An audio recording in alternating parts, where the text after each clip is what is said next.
Olá, amigos, amigas, amigues, todos aqueles que estavam com saudade deste podcast. Após um longo hiato, estamos de volta aqui para analisar alguns contos.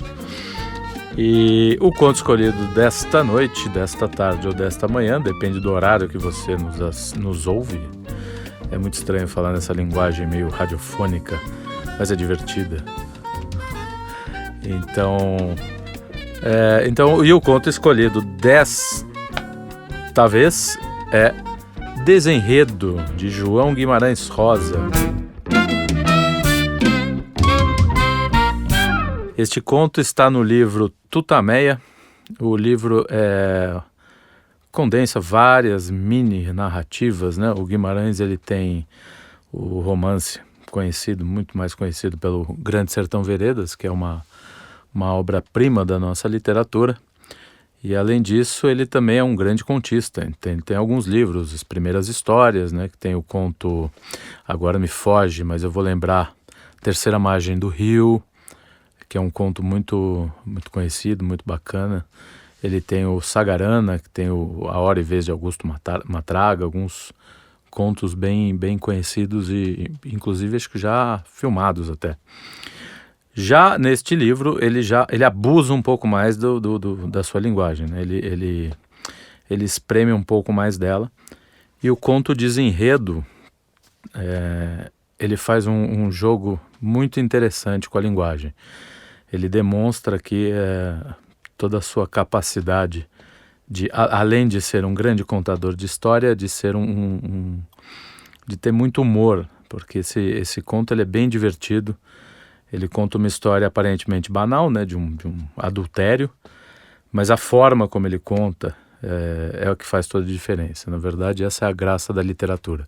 As histórias se repetem, mas o modo como elas são contadas é que dá graça e dá o tom da literatura, né? Cada um encontra aí o seu modo de ver. Como o próprio Drummond dizia, né? Quando eu morrer, morre comigo uma forma de ver. Então essa é a graça da boa literatura, né? São formas muito sublimes de enxergar o mundo. Não vou me estender muito, o livro acho que vocês encontram fácil, eu recomendo o livro todo. Ele tem, há uma edição, eu não sei se isso está em todas, mas um prefácio dele que ele começa a falar da linguagem infantil, de como as crianças lidam com a linguagem, tem alguns achados maravilhosos. Então, de repente, tem um menininho que cutuca um guarda e fala para o guarda assim: o senhor guarda, o senhor viu um homem adulto de paletó e sem um menininho assim que nem eu? Porque ele estava perdido. E essa foi a forma que ele usou para expressar que ele estava querendo achar o pai. Tem outra história maravilhosa nesse prefácio, em que uma menininha desce correndo com a dentadura da avó e ela diz para a mãe assim: olha, mamãe, o que eu achei a risada da vovó. Coisas que só crianças, né? Só criança é capaz de sintetizar isso. Enfim. Então vamos lá. O conto Desenredo começa da seguinte maneira: do narrador aos seus ouvintes. Então a gente já percebe que há uma história sendo contada, né?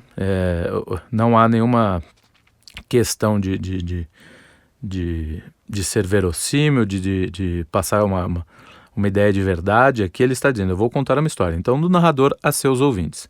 Jó Joaquim, cliente, era quieto, respeitado, bom como cheiro de cerveja. Olha que maravilha de início, né? Jó Joaquim. Então ele já junta aí o Jó, né? Para paciente da Bíblia, né? Ou de repente é o Jó dos escravos de Jó, a gente não sabe. Vamos ver o que ele nos prega. Então, eu não vou interromper muito. Depois eu analiso direitinho, um pouquinho mais a fundo o que temos aqui, mas vocês vão ver que a história por si só já fala muito. Embora o Guimarães seja aquele tipo de escritor que você precisa embarcar no modo dele narrar, né? Você tem que, para quem é muito literal, para quem gosta de analisar frase por frase, ele pode acabar enganando bastante. Então ele começa assim: Joaquim, cliente, era quieto, respeitado, bom como cheiro de cerveja. Tinha-o para não ser célebre, né? Então a gente já percebe que é um cara que não tem muito interesse em grandes feitos na vida. E aí começa: com elas quem pode, porém. Foi Adão dormir e Eva nascer. Chamando-se Livíria, Rivília ou Irlívia, aqui, nesta observação, a Joaquim apareceu. Antes bonita, olhos de viva mosca, morena, mel e pão. Aliás, casada.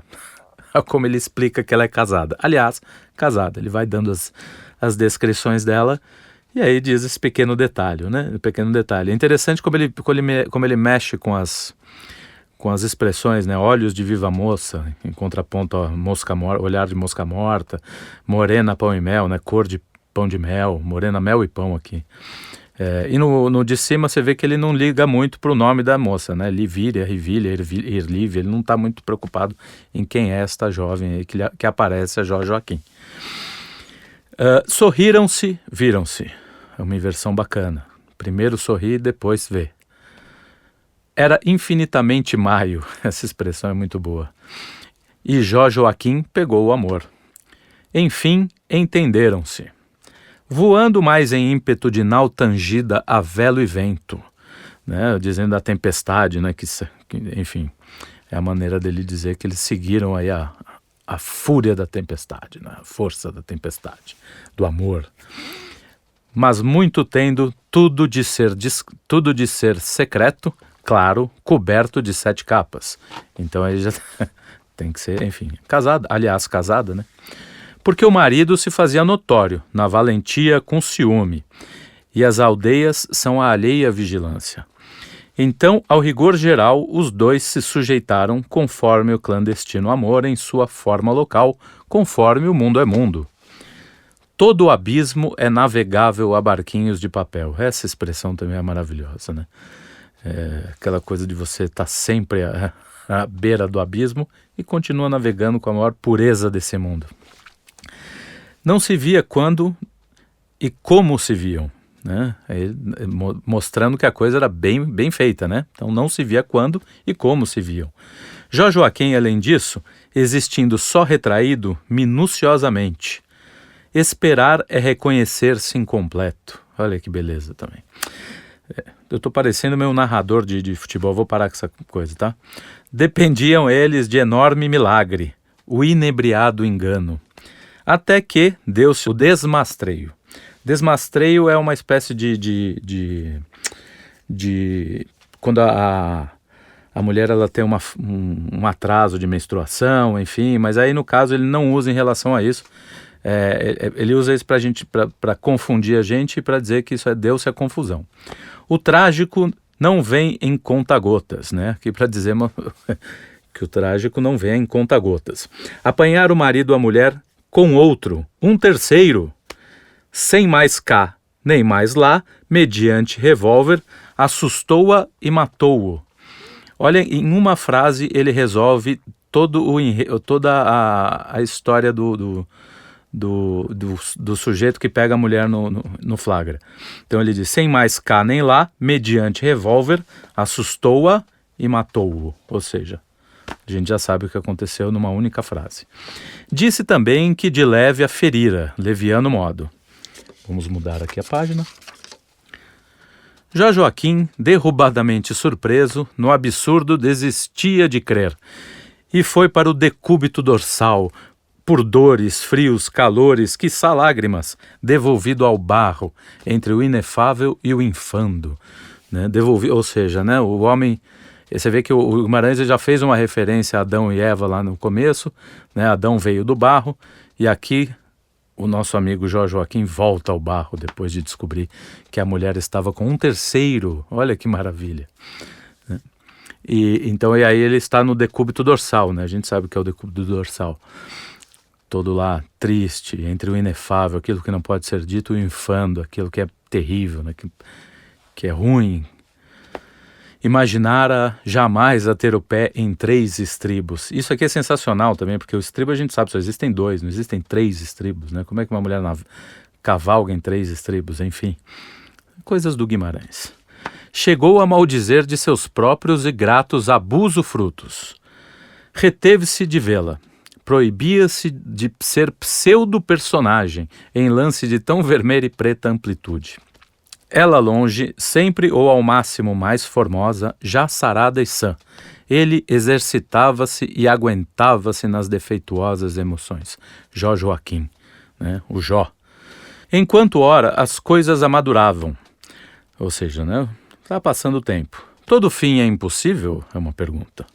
Azarado, fugitivo, e como a providência apraz, o marido faleceu, afogado ou de tifo.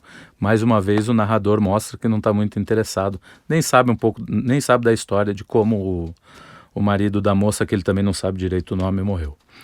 O tempo é engenhoso. Soube-o logo Jó Joaquim, em seu franciscanato, dolorido, mas já medicado. Vai, pois, com a amada se encontrou. Ela, sutil como uma colher de chá, grude de engodos, o firme fascínio. Aqui outra brincadeira que ele faz com a linguagem, né? Sutil como uma colher de chá, né? Como se ela estivesse dando uma colher de chá para ele, né? Mas aí ele usa um jogo de linguagem, né? Nela acreditou, num abrir e não fechar de ouvidos. Aqui outra brincadeira, né? Num abrir e não fechar de ouvidos. Daí, de repente, casaram-se. Alegre, sim, para feliz escândalo popular, por que forma fosse. Quer dizer, depois de tudo que aconteceu, Jó Joaquim tomou o chifre de um terceiro, né? Já estava com uma mulher casada, um anjo, né? Essa moça.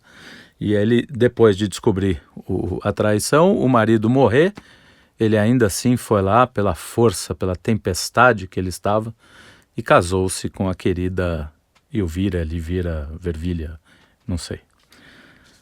Mas, sempre vem imprevisível o abominoso? Outra pergunta. Ou os tempos se seguem e parafraseiam-se. Deu-se a entrada dos demônios. Aqui já está anunciando o que vai acontecer, né? Da vez, Jó Joaquim foi quem a deparou em péssima hora. Traído e traidora. De amor não a matou, que não era para truz de tigre ou leão. Expulsou-a apenas, apostrofando-se, como inédito poeta e homem. E viajou fugir da mulher para desconhecido destino. O sujeito mandou ela embora, né? Não era o marido violento, então resolveu que não podia mais viver com esta jovem maluca. Tudo aplaudiu e reprovou o povo repartido, né? Pelo fato, Jó Joaquim sentiu-se histórico, quase criminoso, reincidente, triste, pois que tão calado. Suas lágrimas corriam atrás dela, como formiguinhas brancas. Mas, no frágil da barca, de novo respeitado, quieto. Vai-se a camisa, que não o nela dentro. Aqui outra brincadeira que ele faz, né? Vão-se os anéis, ficam-se os dedos. Ele vai fazendo isso ao longo do livro todo, ao longo do conto todo. E outro detalhe também, ele faz muita referência, nós estamos falando com uma história do sertão, né? E reparem como ele faz, como ele usa o úmido, o molhado na coisa, o frágil da barca, o barquinho, todo abismo é navegável, ele usa muita expressão, né, de referências náuticas, né? Bom, enfim, onde estamos aqui, suas lágrimas corriam atrás dela como formiguinhas brancas, mas no frágil da barca, de novo, respeitado, quieto, ou seja, tá tudo bem, né? Vão-se a camisa, que não o dela dentro. Era o seu amor meditado, à prova de remorsos. Dedicou-se a endireitar-se. Olha que beleza, né? Ao invés da moça ter que se endireitar, quem se endireita? Jó Joaquim. Mas, no decorrer e com menos, Jó Joaquim entrou sensível a aplicar-se, a progressivo, jeitoso afã. A bonança nada tem a ver com a tempestade. Bonança, perdão. Crível. Sábio sempre foi Ulisses, que começou por fazer-se de louco. Ulisses, mais uma referência a um navegante, a um navegador, né? Desejava ele, Jó Joaquim, a felicidade, ideia inata. Entregou-se a redimir a mulher, a conta inteira, incrível. Quer dizer, ele aí é interessante a ideia do começo, né, do desenredo. Ele está descontando a história dela. Olha que interessante. É de notar... aqui onde eu estou, peraí, vamos voltar. Jó Joaquim, a felicidade, entregou-se a redimir a mulher, a conta inteira, incrível. É de notar que o ar vem do ar, De sofrer e amar a gente não se desfaz. Ele queria apenas os arquétipos, platonizava. Ela era um aroma. Aqui, ou seja, ele está pensando na ideia de mulher, não naquela mulher. Né? Nunca tivera ela amantes. Não um, não dois. Aqui já temos aí o discurso indireto livre, né? Que é o narrador falando pela consciência do Jorge Joaquim. Quem está dizendo isso é o Jorge Joaquim, né? Nunca tivera ela amantes. Não um, não dois. Disse-se e dizia isso, Jorge Joaquim. Reportava a lenda embustes, falsas lérias escabrosas. Cumpria-lhe descaluniá-la, obrigava-se por tudo. Trouxe a boca de cena do mundo de caso raso que fora tão claro como água suja. Aqui também ele faz uma brincadeira com o teatro, aí com o caso raso, roupa suja se lava em casa. Então tudo era muito claro como água suja, como a água suja que a gente lava em casa, enfim. Que fica da roupa suja lavada. Demonstrando essa parte é muito boa aqui, ó. Demonstrando a matemático, ou seja, não sabe fazer conta. Essa mulher não traiu ninguém, não tem conta aí, não. Contrário ao público pensamento e à lógica desde que Aristóteles afundou. O que não era tão fácil como refritar almôndegas. Sem malícia, com paciência, sem insistência, principalmente. Tá vendo aí o Jorge Joaquim com paciência, né? Caindo na brincadeira de escravos de Jó, da querida Elvira Ervilha. O ponto está em que o soube de tal arte por antipesquisas, acronologia miúda, conversinhas escudadas, remendados testemunhos. Jorge Joaquim, genial, operava o passado. Plástico e contraditório rascunho. Criava nova, transformada realidade, mais alta, mais certa. Celebrava o fanático, tendo-a por justa e averiguada, com convicção manifesta, haja o absoluto amar e qualquer causa se irrefuta. Essa é maravilhosa também. Haja o absoluto amar e qualquer causa se irrefuta. Pois produziu efeito, surtiu bem, sumiram-se os pontos das reticências, o tempo secou o assunto. Total o transato, desmanchava-se a anterior evidência e seu nevoeiro. O real e válido na árvore é a reta que vai para cima, né? Não existe o passado, vamos para frente. Toca-se o futuro. Todos já acreditavam, Jorge Joaquim primeiro que todos. Mesmo a mulher até por fim. Chegou-lhe lá a notícia, onde se achava em ignota, defendida, perfeita distância. Soube-se nua e pura, veio sem culpa, voltou com dengos e fofos de bandeira ao vento. 3 vezes passa perto da gente a felicidade. Jorge Joaquim e Vilíria retomaram-se e conviveram convolados o verdadeiro e melhor de sua útil vida. E pôs-se a fábula em ata. Enfim, esse conto é uma beleza, é uma maravilha. Você vê que no final ele usa toda essa brincadeira de que todos começaram a acreditar na história dele. É o poder da linguagem, como a linguagem consegue transformar aquilo que já está dado em algo que pode, né? A gente vê muito isso nos dias de hoje, em como se descontam algumas histórias, né? Parece que o mundo era perfeito, ou o contrário, o mundo era uma porcaria e agora que tudo é perfeito. Enfim, basta abrir um jornal diário e você vai ver o quanto esse desenredo é utilizado.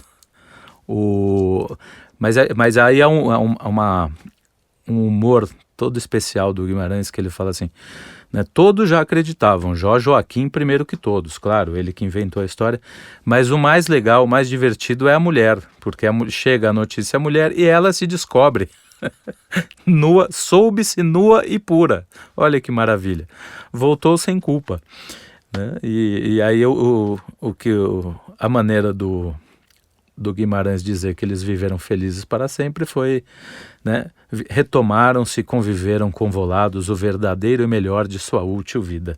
Esse é o Guimarães Rosa. E pôs-se a fábula em ata, né, como se fazia no teatro grego. Acti fabulas est, que era a peça está representada. E aí ele faz uma brincadeira, né? A fábula, o que era fábula virou ata, virou algo oficial. É isso, né? Que beleza. Eu espero que eu possa ter... Provavelmente eu me atrapalhei um pouquinho, mas espero que tenha sido útil e bom para vocês. Leiam o conto, né? Às vezes de uma primeira leitura capaz que o conto fique meio nebuloso, mas vale uma segunda leitura. O livro tem muito mais contos interessantes. Eu vou escolher outros contos um pouco menos malucos que esse para as próximas vezes. Pretendo fazer isso com mais frequência. Mas é isso. Espero que vocês tenham gostado aí de mais este conto Guimarães Rosa.